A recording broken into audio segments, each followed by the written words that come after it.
పేరు మాధురి. ఈ రోజు మనతో పాటు ఉన్నారు బ్రహ్మశ్రీ తిరుపతి మూర్తి అవధాని గారు. నమస్కారం గురువు గారు. ఓం శ్రీ మహాగణాధిపతయే నమః. గురువు గారు, ప్రతి ఒక్క మనిషికి కూడా ఒక గోల్ ఉంటుందండి. దాన్ని రీచ్ అవ్వడానికి చాలా రకాల ప్రయత్నాలు చేస్తూ ఉంటారు. అయితే కరెక్ట్ గా రీచ్ అయ్యే టైంలోనే ఎలాంటి అవరోధాలు వచ్చి పాపం ఆగిపోతూ ఉంటారు. మళ్ళీ లైఫ్ ని రీస్టార్ట్ చేయాల్సి వస్తుంది. సో ఇలా పోవాలంటే, లైఫ్ లో ఉన్నతంగా వాళ్ళు అనుకున్నది సాధించాలంటే ఏ దేవీ దేవత ఆరాధన చేసుకుంటే మంచిదంటారు? తన్మే మన శివ సంకల్పమస్తు అనేటువంటిది ఈశ్వరుని మంత్రం.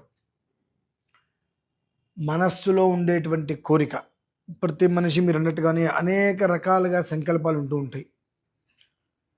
దాన్ని సాధించుకునే పరిస్థితుల్లో ఎన్నో రకాల ఇబ్బందులు పడి సాధించలేని పరిస్థితులు కూడా వస్తూ ఉంటాయి. అయితే మీరు అడిగినటువంటి విధానాన్ని అనుసరిస్తే ఖచ్చితంగా అది ధర్మబద్ధమైనటువంటి కోరిక అయితే ఎంత పెద్దదైనా, కంచి అమెరికా వరకు నడుచుకుంటూ వెళ్ళాలైనా, సపోజ్ అనుకోవడానికి, అంటే ధర్మబద్ధంగా ఉండాలి, ధర్మానికి సంకటం లేకుండా ఉండేటువంటిది సంకల్పం ఏదైనప్పటికీ కూడా ఖచ్చితంగా నెరవేరుతుందమ్మా. దాన్ని కాస్త ఈశ్వరారాధన చేయాలి ఒక రకంగా. ఎట్లా చేయాలి? నేను కొన్ని మార్గాలు చెప్తాను. ఏమంటారు? ఎన్ని రోజులు చెయ్యాలండి అని అంటారు. ఓకే, ఇప్పుడు ఒక మనిషి ఉద్యోగం చేస్తున్నాడు.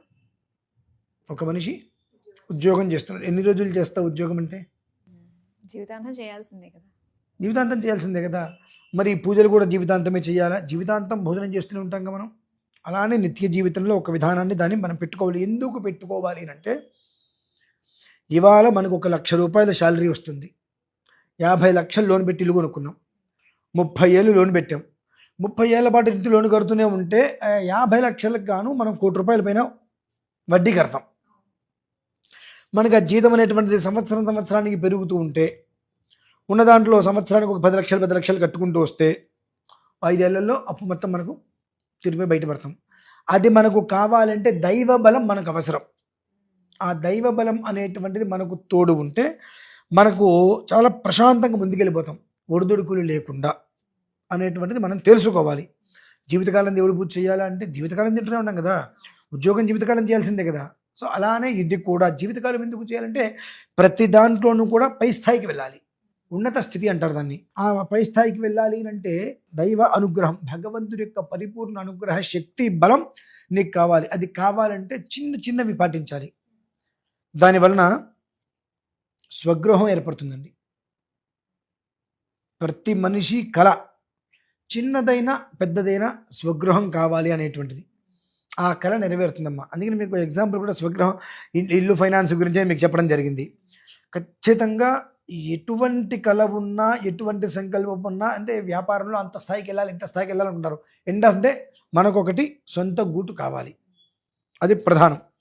ఆ సొంత గూటు అనేటువంటిది తక్షణం అందుతుందమ్మా. అలానే అంతకు మించినటువంటి తృప్తి, సంతోషం అనేటువంటిది సంతానం ద్వారా ఏర్పడుతుంది. ఈ 2 ఖచ్చితంగా ఇస్తాడు భగవంతుడు. చిన్న రెమెడీ, అంతే, పెద్ద కష్టమైంది కూడా కాదు. మనకు శివలింగం ఉంటుందమ్మా, చంద్రమౌళీశ్వర శివలింగం. ఏదో మనకు అనేక రకాలు దొరుకుతూ ఉంటాయి. అట్లా కాకుండా చంద్రమౌళీశ్వర శివలింగం అనేటువంటిది ఉంటుంది. ఆ చంద్రమౌళీశ్వర శివలింగం అనేటువంటిది నీటితో తయారు చేస్తారమ్మా. దేంతో? నీళ్ళతో ఎలా తయారు చేస్తారండి అంటే, మనకు ఒక గ్లాసు నీళ్లు తీసుకువెళ్ళి డీప్ ఫ్రిడ్జ్లో పెడితే 1 గంటకు 2 గంటలకు గడ్డ కడుతుంది.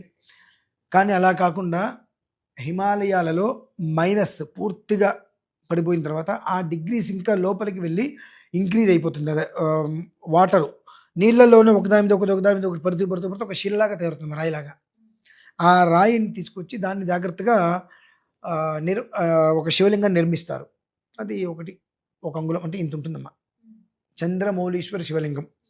శుద్ధ స్ఫటిక శంకాశం త్రినేత్రం పంచవక్త్రం దశభుజగం సర్వాభరణభూషితం నీలగ్రీవం శశాంక చిహ్నం నాగయజ్ఞోపవీతినం నాగాభరణభూషితం వ్యాఘ్రచర్మాంబరధరం కమండల్ వక్షసూత్రధరం అభయవరకరం శూలహస్తం జ్వలంతం కపిలజటాజూటినం శిఖాముద్యోతధారిణం వృషస్కంద సమారూఢం ఉమాదేహార్ధధారిణం అమృతేనాప్లుతం హృష్టం దివ్యభోగ సమన్వితం దిగ్దేవతా సమాయుక్తం సురాసుర నమస్కృతం నిత్యం చ శాశ్వతం శుద్ధం ధ్రువమక్షరమవ్యయం సర్వవ్యాపినమీశానం రుద్రం వై విశ్వరూపిణం ఏవం ధ్యాత్వా ద్విజ సంయః తతో యజనమారభేత్ అని ఆ స్ఫటికానికి చెప్తారమ్మా.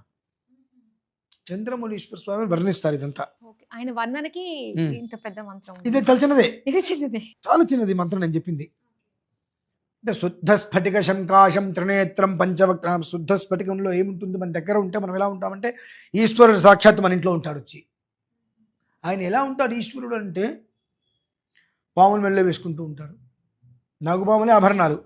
వ్యాఘ్ర ధర్మం అంటే వ్యాఘ్రం అంటే పులి ధర్మం కట్టుకుంటుంటాడు. ఇలానే ఇంకేంటి ఆయన గొప్పతనం? ఉమాదేహార్థధారుడు, అమ్మవారికి సగం హృదయాన్ని ఇచ్చేశాడు. ఇలా చెప్పుకుంటూ పోతే ఈ చిన్న శ్లోకానికి మనం 15 రోజుల పాటు అర్థం చెప్పుకోవచ్చు కూర్చొని. అంతటి యోగ దివ్య భోగం మన ఇంట్లో ఉంటుంది. అంతకు మించి ఆ శివలింగము శ్వేతారూపం, స్ఫటికాశీలం, అగ్నివర్ణం. అంటే ఏమిటంటే శ్వేతారూపం అన్నప్పుడు మనకు శాంతి. ఏదైనా ఇద్దరు కొట్టుకుంటే తలజెండా పైకి ఎత్తుతారు, శాంతికి చిహ్నం అది. స్ఫటికాశీలం, దాన్ని మించినటువంటి శుద్ధం ఇంకెక్కడా లేదు.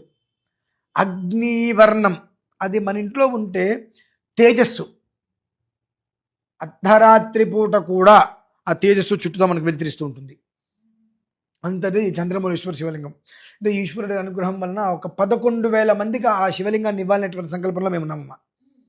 ఇప్పటికి రోజుకు ఒక 9 మందికి ఇంట్లో అభిషేకం చేసి ఆ శివలింగాన్ని అందిస్తున్నాం.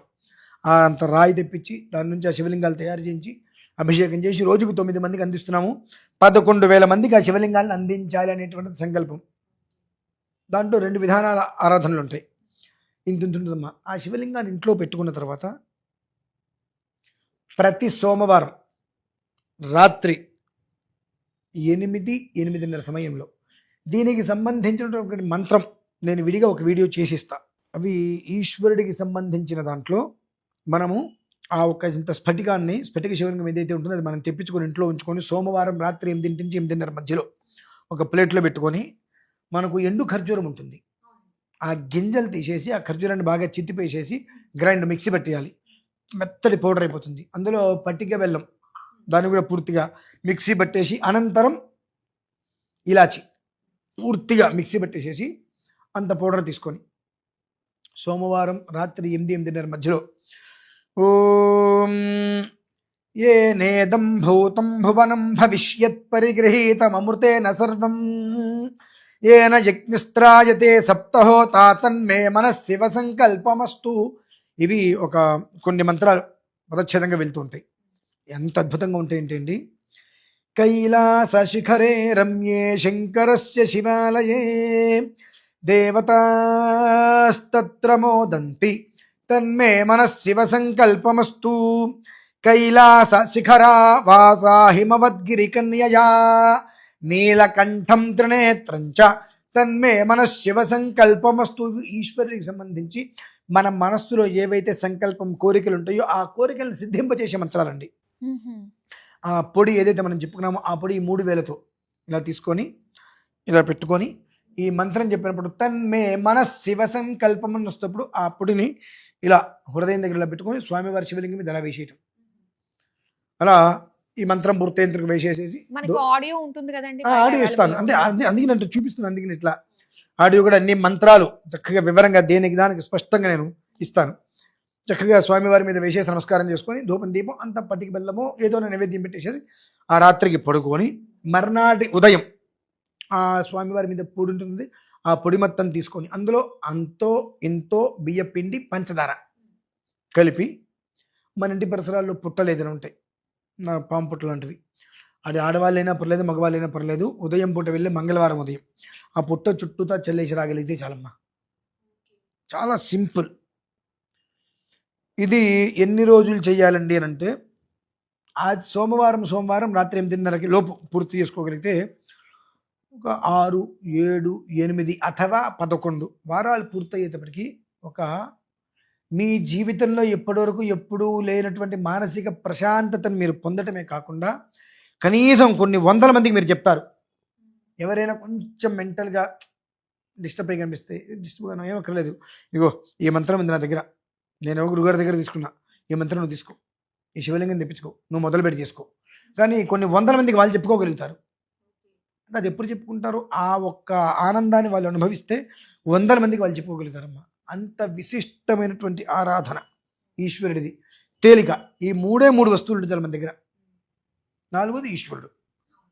సోమవారం రాత్రి 8 to 8:30 మధ్యలో గట్టిగా చేసినా నాకు తెలిసినంతలో 10 నిమిషాలు మించి ఉండదమ్మా. ఇది 10 నిమిషాలు మించి ఉండదు.